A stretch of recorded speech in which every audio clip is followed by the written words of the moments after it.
শহীদ president Zia Rahman তিনি শুধু স্বাধীনতার ঘোষণা দেননি, তিনি একই সঙ্গে মুক্তিযুদ্ধকে সংগঠিত করে দীর্ঘ 9 মাস লড়াই করেছেন, লড়াই করে স্বাধীনতা অর্জন করেছেন।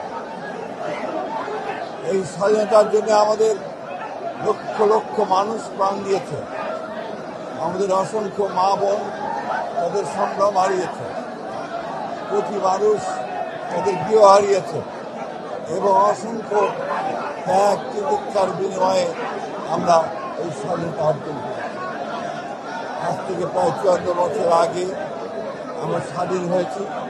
দুর্ভাগ্যের কথা, তখন যে লক্ষ্যকে সামনে নিয়ে, আশা আকাঙ্ক্ষাকে সামনে নিয়ে, চেতনাকে ধারণ করে আমরা যুদ্ধ করেছিলাম একটা স্বাধীন, একটা মুক্ত, স্বাধীন, সার্বভৌম, গণতান্ত্রিক বাংলাদেশ। এই বাংলাদেশ আমরা এখন পর্যন্ত পুরোপুরি অর্জন করতে সক্ষম। এর মধ্যে অনেক চড়াই উঠে গেছে। আমরা মাঝখানে শহীদ প্রেসিডেন্ট জিয়া রহমানের নেতৃত্বে 7ই নভেম্বর আমরা আবার গণতন্ত্র ফিরে পেয়েছিলাম এবং পরবর্তীকালে 1991 সালে আমরা আবার গণতান্ত্রিক অবস্থায় ফিরে এসেছিলাম।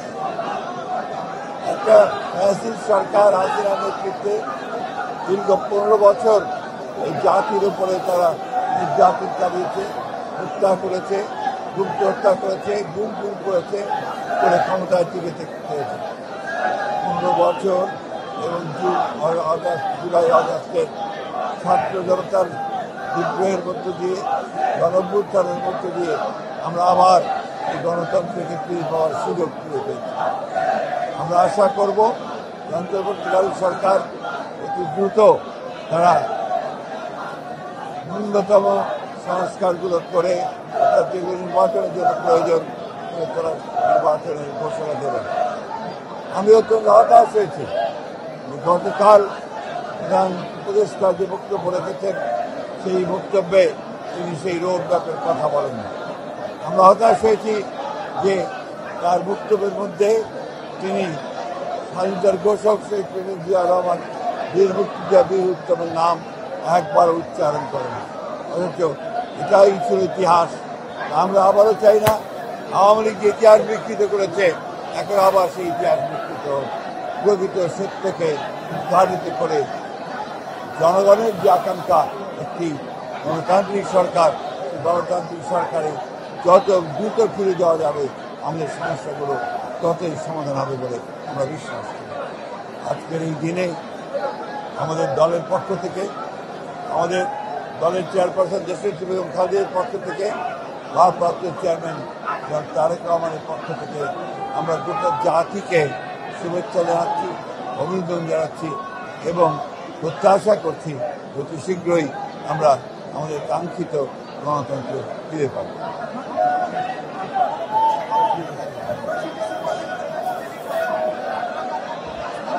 এটা ভেগ, এটা অত্যন্ত অস্পষ্ট কথা। ডিসেম্বর থেকে জুন 6 মাস, সুতরাং এটা কোনো রোড ম্যাপ দেওয়া হয়নি। আমরা বারবার বলে আসছি যে স্পষ্ট রোড ম্যাপ এবং দ্রুত নির্বাচন, তা নাহলে যে সংকটগুলো সৃষ্টি হচ্ছে এই সংকটগুলো কাটবে না। আমরা বিএনপি ক্ষমতায় যাওয়ার জন্য নির্বাচনের কথা বলছি না। বিএনপি জাতির স্বার্থে, জাতিকে রক্ষা করার স্বার্থে, স্বাধীনতা সংহতিকে রক্ষা করার স্বার্থে বিএনপি নির্বাচনের কথা বলছে, নির্বাচিত পার্লামেন্ট এবং সরকারের কথা বলছে।